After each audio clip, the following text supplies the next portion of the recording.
Dios. Hechos capítulo 2 y versículo 41 y 42. Amén. Hechos capítulo 2, versículo 41 y 42.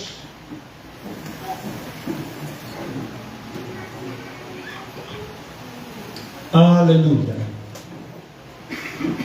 Lo tenemos. Lo leemos en el nombre del Señor Jesús. Así que los que recibieron su palabra fueron bautizados, y se añadieron aquel día como 3,000 personas. Y perseverabas en la doctrina de los apóstoles, en la comunión unos con otros, en el partimiento del pan y en las oraciones. Señor Jesús, te damos gracias por esta palabra grande y maravillosa que tú nos permites. Gracias te damos, Señor, porque tú siempre hablas a nuestra vida, a nuestro corazón, y que en esta oportunidad, Dios mío, puedas hablar primeramente a mi vida, y así, Señor, a cada uno de los que estamos aquí, los que están a través de las redes sociales, que también, Dios mío, podamos ser oidores, hacedores de tu palabra, y no oidores olvidadizos, sino que pongamos en práctica lo que oímos, lo que aprendemos de tu palabra, Señor, ya que esta es la que nos va a llevar a la vida eterna. Por lo tanto, Señor, te lo pedimos en el nombre de Jesús, que nuestros oídos y corazón esté atento a tu palabra, y reprendemos, Señor, todo cansancio, todo espíritu de sueño, oh Dios mío, en tu nombre glorioso, y que seamos una iglesia libertada y liberada para adorar y bendecir tu nombre. Gracias, Señor. Amén y amén. Puede sentarse bendiciendo el nombre del Señor. Después del bautismo, hermano, es necesario permanecer firmes en la vida cristiana. Después del bautismo, es necesario permanecer firme en la vida cristiana. El bautismo, hermano, es uno de los pasos muy importantes en la vida de los creyentes o de los cristianos. Es una declaración pública de fe, hermanos, el cual nosotros hacemos después que creímos, cumpliendo el mandato del Señor que dijo: el que creyere y fuere bautizado será salvo. Y como un ejemplo, hermanos, de ello es que Jesús también fue bautizado. ¿Tenía necesidad Jesús de bautizarse? No, Él era Dios, hermano, manifestado en carne. Era 100% Dios. Él no tenía pecado, no tenía nada, pero era un acto, un paso de obediencia, el cual Él lo hace a través de su palabra. Y por lo tanto, si Él lo dijo y Él lo hizo, también nosotros debemos de hacerlo. Todos los que somos bautizados aquí se sienten felices el día que fuimos bautizados, iglesia. Amén, porque hay una felicidad. Amén. Y los que ya llevan años de ser cristianos y no se quieren bautizar, ¿estarán bien? Pues nosotros decimos: sí, yo me siento bien. No, no está bien, porque está desobedeciendo. ¿Por qué? Porque debería de haberlo hecho. Si puede hacerlo. Es cierto que hay unos que quieren bautizarse, pero ellos no pueden, no han arreglado su vida, no se han casado, hermano, y necesitan estar cumpliendo esos requisitos para pasar las aguas bautismales. Pero mientras tanto, nosotros llevamos días, llevamos años sirviéndole al Señor, nos gozamos, hermano, y vamos para el cielo. Pero cuando se nos dice hay que ir al bautismo, no, nosotros no queremos, hermano, y ese es un problema. ¿Sabe que hay sectas religiosas o denominaciones donde se ve que las iglesias son grandes, se llenan, hermano, iglesias de la fe apostólica, se llenan las iglesias, pero hay una de las enseñanzas que ellos tienen, hermano, por las cuales yo no comparto eso, y es de que a los jóvenes no se les obliga a que tienen, no es obligación, pero no se les bautiza hasta que ya se vayan a casar. Si no está en plan de casarse, no se bautiza, porque para ellos creen de que si se bautizan y se salen del evangelio, ya se condenaron. Ya no hay salvación, ya no hay oportunidad. Entonces viene y ahí está el puño de jóvenes, hermanos, y viejos de ser cristianos, pero no se bautizan. ¿Y por qué no se bautizan? Les digo yo, si yo me crié en medio de dos iglesias de ellos. ¿Y por qué no se bautizan? No, porque no vaya a ser que nosotros pequemos, y si pecamos ya no tenemos perdón. Entonces nosotros tenemos que esperar cuando ya nos vayamos a casar, porque cuando ya nos casemos ya no hay tanto peligro de pecar. Dicen, mire, ¿será que eso será así? No, hombre, si casado, hermano, años de casado, señores que tienen hasta 50 años de ser casados y de repente les metió el chamuco, hermanos, y perdieron la dirección con Dios y andan buscando cipotas. No es cierto. Yo he visto casos así.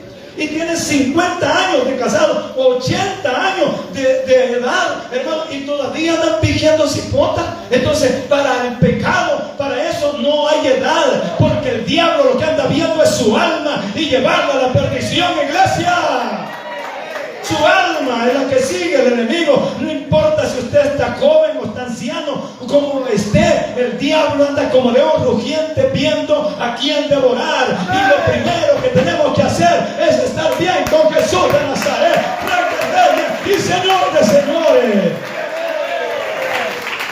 Ahora bien, el bautismo, como es algo tan importante, hermanos, en la vida cristiana, el cual nos identifica a nosotros con la muerte y la resurrección y sepultura y resurrección de Jesús, hermano, es bien interesante. Muchos se preparan y tienen una preparación grande para ir al bautismo. Muy bien, muy excelente, está bueno que si quieren que ayunen, que vigilen, está bueno como usted quiera hacerlo, pero no se queda ahí nomás, hermanos, que ya me bauticé, qué bonito, pues ya me bauticé, yo ya estoy listo y me voy para el cielo. Pues ahora, como ya me bauticé, pues ya me quedo yo tranquilo, me quedo en la casa, leo, bueno, si puedo, leo la Biblia, oro, me congrego, pero yo ya estoy bautizado, yo ya estoy listo, hermano. Pero eso no termina ahí. Después del bautismo, hermano, comienza una nueva etapa. ¿Sabe usted que es una nueva criatura, dice la Biblia? Y si es una nueva criatura, ¿cómo son los bebés?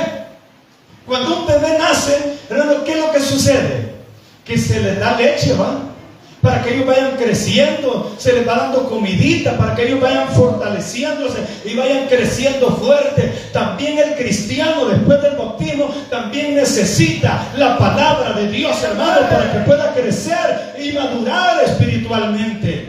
No se queda, hermanos, hasta ahí. También es necesario 3 características importantes de las cuales quiero que hablemos en esta hora. Como en primer lugar, el texto que leíamos dice, el versículo 2, y perseveraban en la doctrina de los apóstoles, en la comunión, es congregarse, en el partimiento del pan, la palabra de Dios, y en las oraciones. 3 características importantes. Vamos a empezar de la última, que es la oración. Como número 1, orar, leer la Biblia y congregarse. Son 3 partes importantes que debe de tener el cristiano, no desde que se bautiza, sino desde que creyó, desde que fue sellado con el Espíritu Santo. Pero estamos hablando después del bautismo, porque aquí está hablando el apóstol, hermano, y dice, así que los que recibieron su palabra se fueron bautizados y se añadieron aquel día como 3,000 personas. Hermano, en Hechos 2, Pedro hace un llamado al pueblo, hermanos, allí, y muchos venían compungidos de corazón y le decía, varones, hermanos, ¿y qué haremos? Pedro les dice, arrepentidos y bautícese cada uno de vosotros en el nombre de Jesucristo para perdón de los pecados y recibiréis el don del Espíritu Santo. Hermanos, 3,000 personas fueron bautizadas, pero el relato no termina allí. El relato no terminó. 3,000 personas fueron bautizadas y ya estuvo, y ahí se quedó. No terminó allí eso, hermano. Eso continúa, hermanos. Inmediatamente la Biblia nos muestra aquí a través de este versículo y dice que perseveraban. Amén. Dice, fueron bautizados, pero no se quedó hasta allí, ya estuvo, ya se bautizaron, no, y perseveraban. ¿Qué es perseverar? ¿Qué es perseverar? Es estar constante, es estar frecuente. Eso significa mantenerse constante en tres características principales: en la oración, hermanos, en leer la Biblia y en congregarnos. Amén. Pero como esto cuesta, ¿va? Por eso que uno cuesta decir amén, ¿va? Porque como uno está acostumbrado a, si es posible, yo el martes voy a ir al culto de la señora. Después, no los ve uno toda la semana. Domingo aparecen algunos y luego desaparecen 20 días. ¡Aleluya! 4 domingos. Y después uno no sabe, está enfermo o está alentado. ¿O será que todos los domingos nos enfermamos? Digo yo. Hermano, pero esto es lo que la Biblia nos enseña. Amén. ¿Amén o no? Entonces vamos a comenzar en primer lugar. Hermano, después del bautismo debemos de perseverar ¿en qué? La oración que dijimos. En la oración. Esa es una parte importante. ¿Qué pasa? Yo me bauticé ahora, es cierto, qué galán, qué bonito. Yo me gocé, testifiqué. Y bueno, pues yo bien gozoso me vengo. Pero de ahí para allá yo tengo que orar. Tengo que seguir orando como lo hacía antes de ser bautizado. Porque muchas veces, como hay mitos, ¿verdad? Que hay que orar, hay que ayunar antes de bautizarnos. Hermano, no somos bien oradores antes de ser bautizados. Pero ya después de bautizarnos, también debemos de perseverar en la oración. En Hechos 2:42 que leíamos, dice en la última parte, de que estaban todos juntos, perseveraban en la doctrina de los apóstoles, en la comunión unos con otros, en el partimiento del pan y en las... ¿Después de qué? Después que fueron bautizados, dice aquí, mire. Después que fueron bautizados, perseveraban en la oración. O sea que la oración es el medio por el cual, hermano, hablamos con Dios, nos comunicamos con Dios, le decimos a Dios: Señor, ayúdame, yo quiero ser fuerte y valiente, yo quiero trabajar en tu obra, yo quiero tener privilegio, yo quiero ser un buen evangelista, yo quiero hacer esto, yo quiero hacer otro. Y empezamos nosotros a darle gracias a Dios. Una persona, hermana, recién bautizado, debe desarrollar una vida completamente, hermanos, en oración, en constancia, oración. Sí, amén. Eso es lo que nosotros debemos de hacer cada vez, hermanos, que somos bautizados. Y luego, hermanos, ¿por qué? Porque Jesús también nos dio ejemplo. Cuando Jesús fue bautizado, dice que fue llevado por el Espíritu al desierto a pasar unas vacaciones, ¿verdad? ¿A qué fue Jesús al desierto? Ni siquiera mangos habían ahí. En un lugar desierto, un lugar donde no había nada. Pero dice que el Espíritu lo llevó al desierto ¿a qué? A ayunar 40 días y 40 noches. Gran ejemplo que el Señor nos dio. Y no solamente es ese ejemplo. Si podemos ver en el libro de Lucas, capítulo 1, verso 35, dice que él, levantándose muy de mañana, siendo aún oscuro, salió, dice, y se fue a un lugar desierto y allí oraba. O sea que cuando él se reunía con los discípulos, quizás ellos se quedaban allí, pero él se levantaba de mañana, de cuando todavía estaba oscuro. Digamos, yo no sé a qué horas amanece, ¿verdad? Si amanece a las 6, porque cuando hay luz eléctrica uno no sabe si ya amaneció bien o qué. Pero él se levantaba temprano, de mañana, aún cuando estaba oscuro, y se iba a un lugar aparte y allí dice que oraba, buscaba a Dios en oración. Pero si Jesús, como hombre, como humano, como hijo de Dios, hermano, buscaba en oración, cuanto más nosotros, hermanos, que somos se dan por verde, para que necesitamos también buscar en oración en cada día, en cada instante. Y esto no es una opción. Esta es una necesidad que nosotros tenemos de orar, como la viuda de la necesidad de orar siempre y no desmayar. Entonces, ¿por qué nosotros debemos de orar?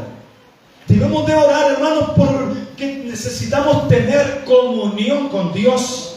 tener una intimidad con Dios, platicar con Él, decirle nuestras debilidades, para recibir una fortaleza espiritual, hermano, porque en medio de la oración somos fortalecidos, ¿o no?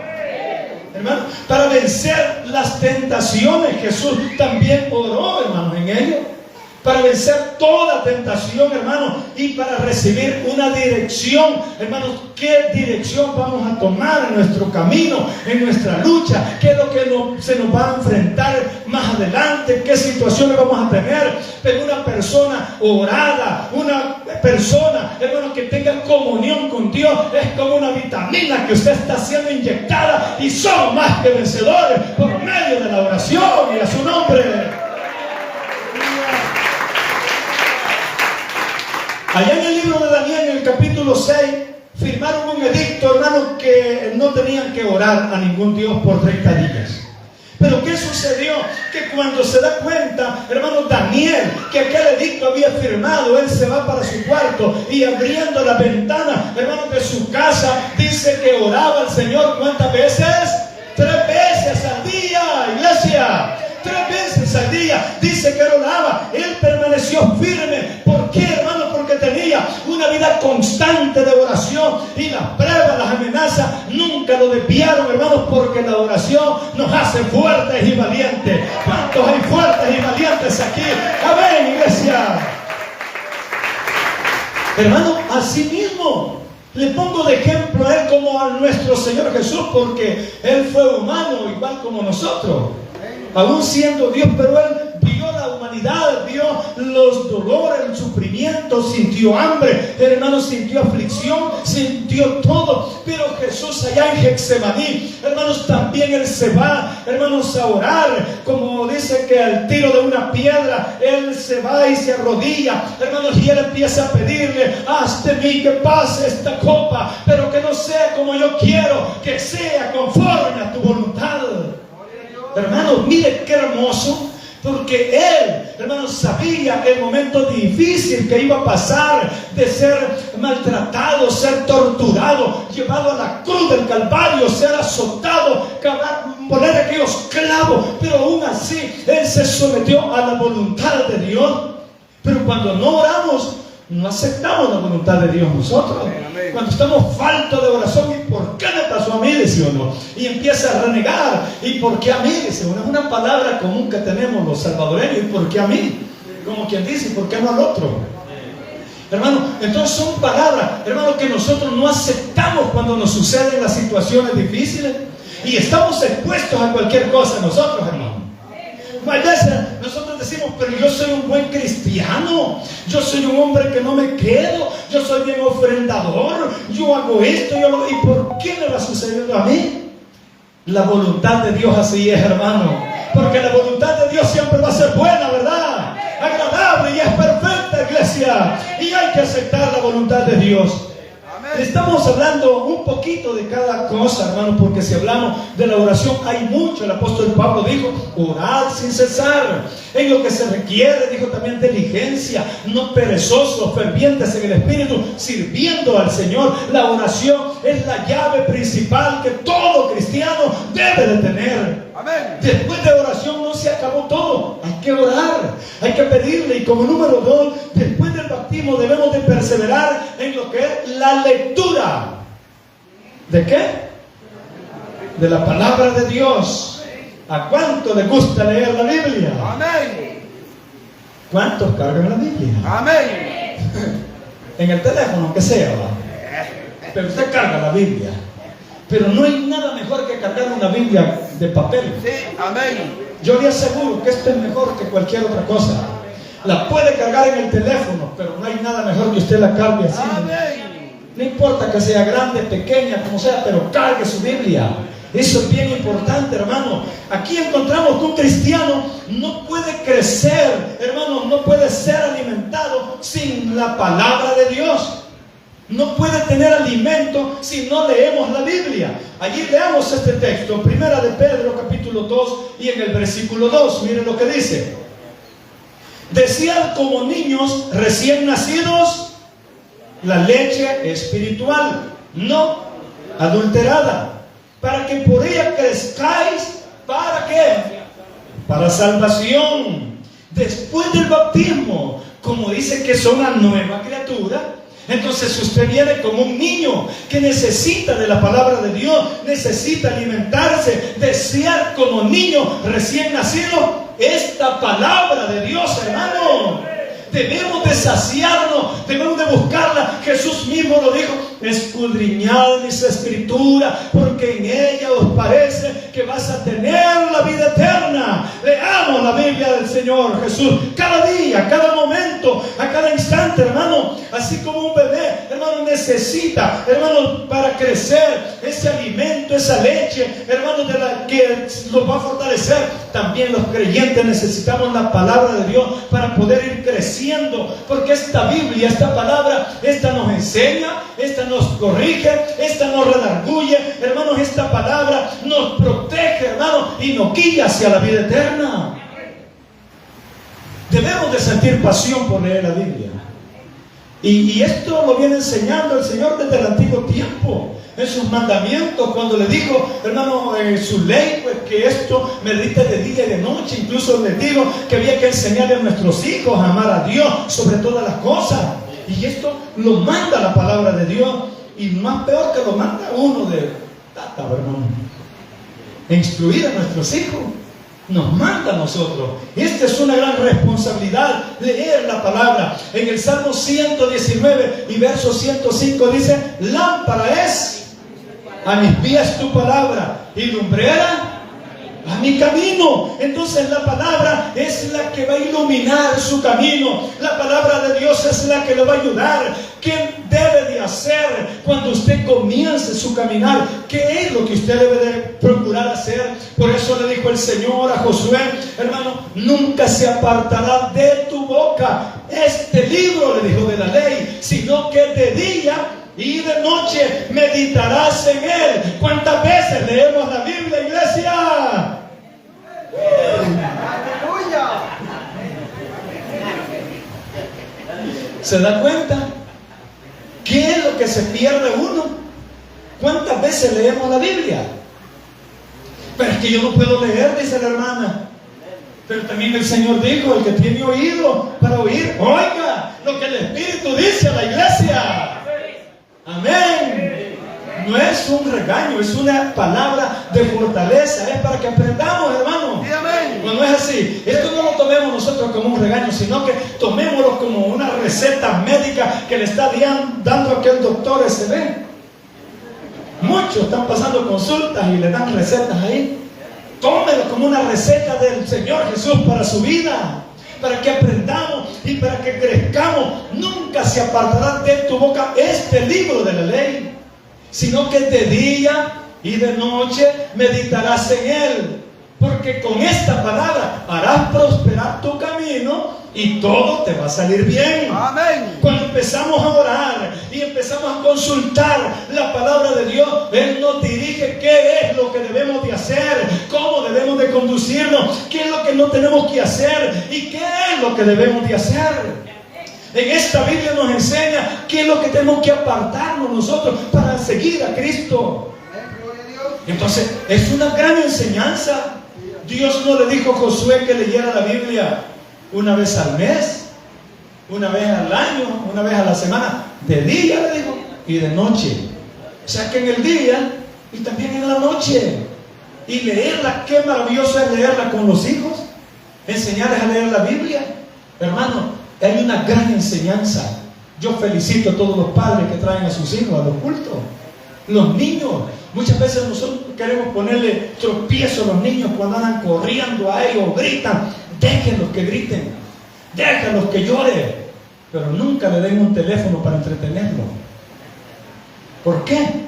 Porque si usted le da un teléfono para que él no llore y se entretenga aquí, él va a empaparse de lo que está viendo, pero no de lo que está oyendo aquí. Pero un niño que usted no lo deja, no le da el teléfono, él anda corriendo, aunque ande corriendo, ande gritando, él anda poniendo atención a lo que se está haciendo aquí en el culto, y él va a ser un verdadero adorador, que va a servir al Señor con todo el corazón, hermano. Va a ser un buen hijo de Dios, verdadero adorador. Pero cuando nosotros nos descuidamos, allí sí hay problemas, hermano. En la Biblia encontramos allá en Berea a unos hombres que llegaba allí el apóstol también, hermanos, a enseñarles la palabra de Dios. Les enseñaba, les hablaba, pero esos hombres eran tan inteligentes. ¿Sabe que ellos agarraban las escrituras y empezaban a leer para ver si era cierto lo que estaban predicando? Sí, amén. Mire, ¿cómo está eso?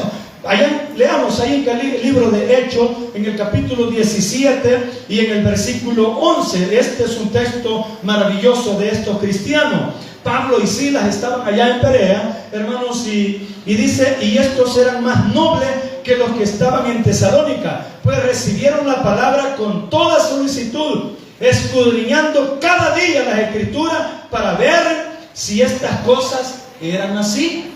O sea que no solo se dejaban llevar por lo que oían, sino que la averiguaban en la palabra de Dios, la leían a ver si era cierto. Porque a usted, mire cuántos religiosos el día domingo van a la iglesia católica, hermanos, pero todos ellos andan perdidos. ¿Por qué? Porque no leen, solamente están acostumbrados a lo que el sacerdote les dice, a que le lee el catecismo, yo no sé qué le lee, pero la gente solo escucha aquello, pero no se da cuenta lo que la Biblia dice. Pero Dios bendiga a la iglesia Jesús el buen pastor, que cada día escudriña la escritura y cada día vamos aprendiendo, ¿verdad?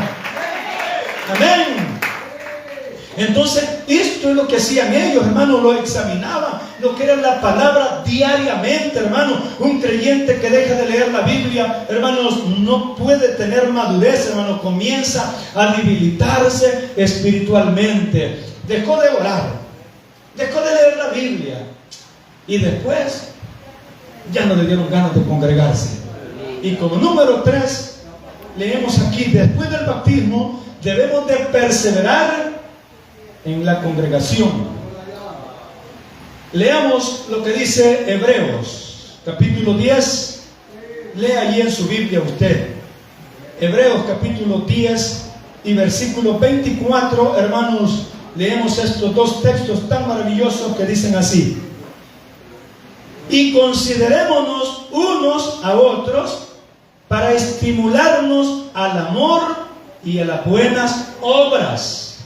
¿De qué manera podemos nosotros considerarnos unos a otros para estimularnos en el amor?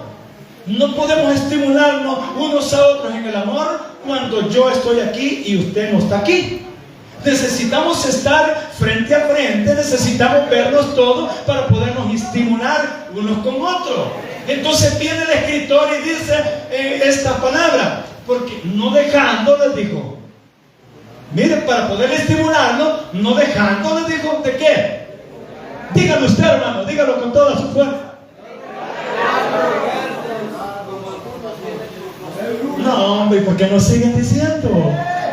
No dejando de congregarnos como algunos lo tienen por costumbre. O sea que hay unos que sí tienen costumbre de no congregarse. Amén. Según lo que dice aquí, así sucedía en aquella iglesia. Qué bueno que aquí no va, hermano. Aquí no, aquí tenemos la costumbre de congregarnos, ¿verdad, iglesia? Amén. No, y no cree usted que cuando yo veo el día jueves el hermano David en el culto, no. Amén. Y el día sábado los jóvenes, no, desde a popa, y se quedan al ensayo todavía. Y el día domingo aquí otra vez, no. Y si hay una vela, nos vamos para la vela también. Mire qué maravilloso es, hermanos, adorar y congregarnos, hermanos. Eso trae bendición y trae vida eterna. Qué bueno es, hermano. Y por cierto, los jóvenes, que bendiga la sociedad de jóvenes. Que bendiga Michael. Que bendiga a todos esos jóvenes que se entregaron también el domingo. Y el día sábado ayer fue un grupo de jóvenes que yo quedé sorprendido. Ya con su uniforme. Los que no tienen el uniforme de los jóvenes, vayan haciéndolo. Los que son hijos de los niños tienen un papá y una mamá que responde por ellos, ¿verdad? Hermanos, pueden ayudarlos a crecer, hermanos, espiritualmente. Hermanos, pero él dijo que hay que congregarse, como le dije, no es una opción. Esta es una necesidad. Lo dice la Biblia, lo está mandando. Pero ¿qué sucede cuando no reconocemos aquello? Yo tengo lugar de venir al culto el martes, ¿verdad? Pero definitivamente yo me quedo mejor. Voy a ir el jueves. Pero yo tengo lugar de venir el jueves. No, hasta el sábado voy a ir, dice. Bueno, se llegó el sábado y sí vino el sábado. Como viene el sábado, yo no voy el domingo, dice. Miren qué terrible es eso. Y es que es un espíritu el que está gobernando en el mundo entero. Hermano, a quitar que haya convivencia, que haya comunión. Y como dice que estaban los apóstoles, perseveraban juntos en la comunión y en el compartimiento del pan y en la lectura y en la oración todos los días. Unos días en la casa, otros días en el templo, pero ellos siempre estaban reunidos. Y eso hay bendición para la iglesia, eso hay crecimiento, porque Dios quiere una iglesia bendecida. Dios quiere una iglesia, hermano, que sienta la presencia de Dios. Amén. Esto es lo que hacían ellos. Congregarse, como digo, no es una opción, es una necesidad que hay espiritual de poder hacer, porque aprendemos nosotros la palabra de Dios, somos fortalecidos, hermanos, adoramos juntos, recibimos consejos, tenemos comunión los unos con los otros. Miren qué precioso es la palabra de Dios. O sea, que es necesario que nosotros nos acerquemos. Y dice el texto, capítulo 2 de los Hechos, y el versículo 46, miren lo que dice este versículo: y perseverando unánimes cada día en el templo, y partiendo el pan en las casas, comían juntos con alegría y sencillez de corazón, con humildad, con amor. Qué bonito. Hoy este día fuimos a visitar y nos tocó comer tortillita con queso, o si no frijolito. Qué bonito es cuando se comparte, pero con alegría, con sencillez, con amor, con pasión. Se siente la gloria de Dios en el alma. Se siente, hermano, que ese gozo fluye en el corazón de cada uno, hermano. Así permanecían los primeros cristianos. Ellos buscaban estar juntos, ellos amaban la convivencia, ellos amaban la hermandad, ellos amaban, hermanos, eso. Mire qué feo se siente cuando uno, hermano, deja de venir al culto por gusto. Me refiero porque hay unos que no pueden, ¿verdad? Hay que entenderlo. Hay unos que trabajan tarde y no pueden venir al culto. Está bien, y yo estoy hablando cuando podemos, pues. Estamos hablando cuando podemos. No vaya a interpretar mal usted que yo le digo obligado. Usted tiene que estar aquí porque usted necesita. Sí, lo necesita, pero no todos podemos estar todos los días. Hay unos que trabajan tarde, otros que no pueden salir rápido. Estamos hablando cuando yo puedo. Cuando yo puedo venir, cuando yo me puedo congregar y no lo hago. Cuando es el día domingo y mejor me voy para la playa, pudiendo haber ido otro día, pudiéndolo hacer, pues. O sea, cuando yo sé que este es un lugar para adorar y bendecir su nombre. Hermano, esta es palabra de Dios que nos anima. Es que sabe que cuando nosotros nos perdemos, algo grande nos podemos perder muchas veces. Sí, hermano. ¿Qué sucedió cuando Jesús resucitó? Dice que Él se va donde estaban los discípulos ahí reunidos. ¿Y qué pasó cuando Él llegó allí, hermano? La gran sorpresa que Jesús había resucitado. Había uno que no estaba ahí. ¿Cómo se llamaba? Díganlo fuerte, hermanos. Se llamaba Tomás. Tomás no estaba cuando Jesús llegó. Hermanos, qué feo, qué terrible sintió Tomás cuando le contaron: vino el Señor Jesús. No es posible, si Jesús está muerto. Yo vi cuando lo crucificaron y lo enterraron. No, aquí estuvo Jesús, le decía. Es que aquí estuvo, nos saludó y nos dijo: paz a vosotros. Hermanos, él no creía. Hermanos, ya estaba Tomás, aquel incrédulo. Y él dijo: hasta no ver, no creer. Mire hasta dónde llega. Se vuelve incrédulo uno cuando no se congrega. Se vuelve incrédulo, hermano, hasta no ver, no creer. De repente apareció el Señor Jesús ahí ante él, hermanos, y él se queda espantado y le dijo: mira, aquí está mi costado, mira mis manos. Y empieza a decir: sí, Señor, Dios mío, sí creo. Porque viste, creíste, le dijo. Más bienaventurados los que sin ver creyeron. Y eso soy yo. Esa es la iglesia del Señor que alaba su nombre. Amén, aleluya. Pero ¿qué es lo que pasó? Por no estar reunido, se pierden los grandes banquetes de la palabra de Dios. Y hasta banquetes de pollo, ¿no? Así, no, que el domingo pasado estuvo bueno. Recién en la mañana 2 pedazos de pechuga campestre, ¿no vieron? Pues no es cierto. Y en la tarde una gran tortota que nos dieron ahí. No, pero hermano, es que se pierden muchas cosas uno, hermano. Y no digamos la palabra de Dios, no digamos la convivencia, la comunión, los unos con los otros. Es necesario la congregada, ¿verdad, hermano?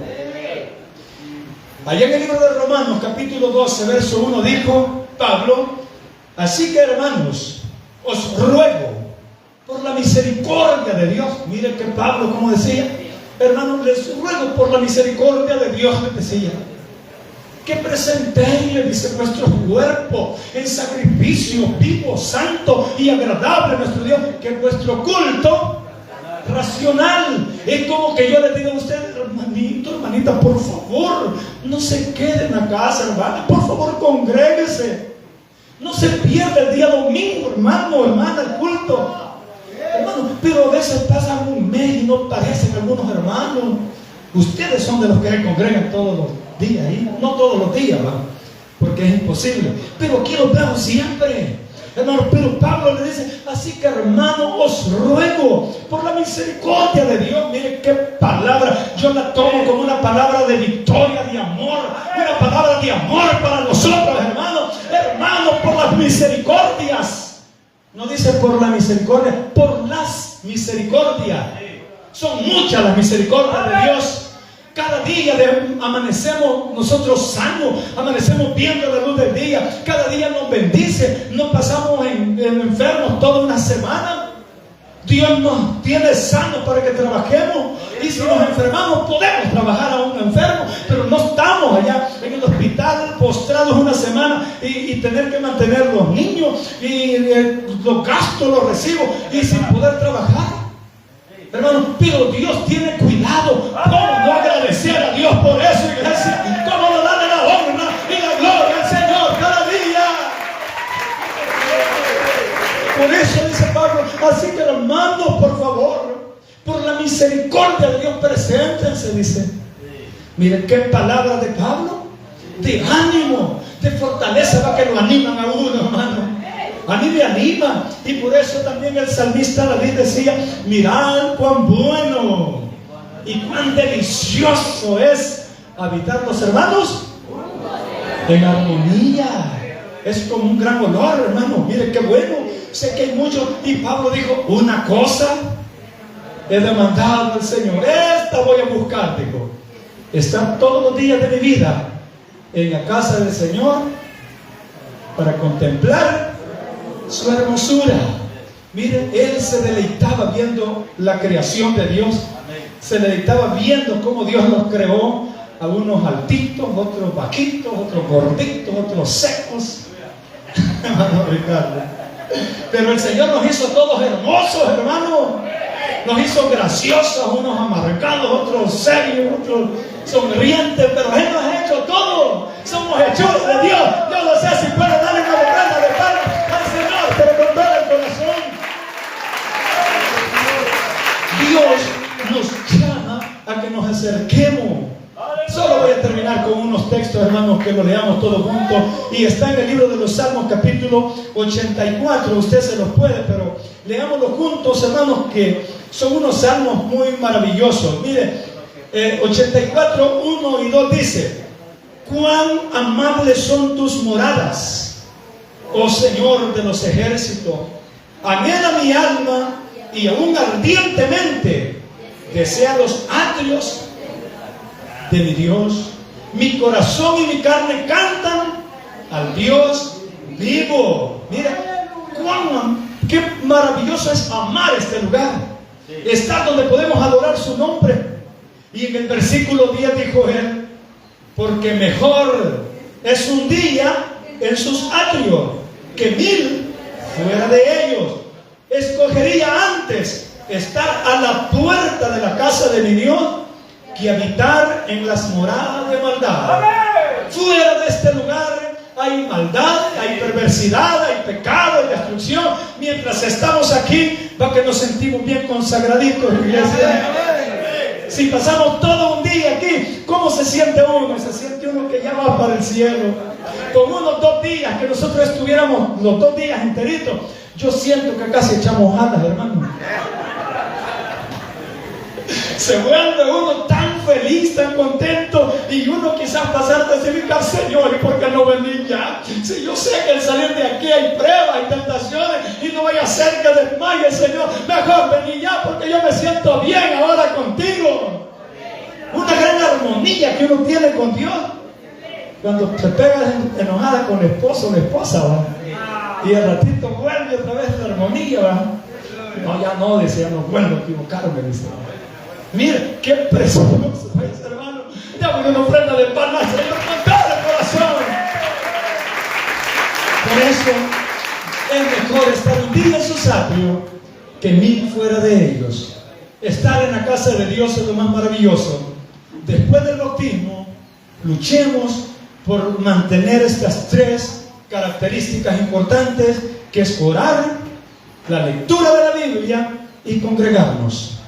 Y a todos los padres que todavía tienen sus hijos menores de 18 años, tráiganlos. No le vaya a doler la cabeza después. No vaya a recibir dolor, se lo digo. Se lo aconsejo con todo el alma, con todo el corazón, porque Dios nos habla a tiempo y fuera de tiempo. Póngase de pie.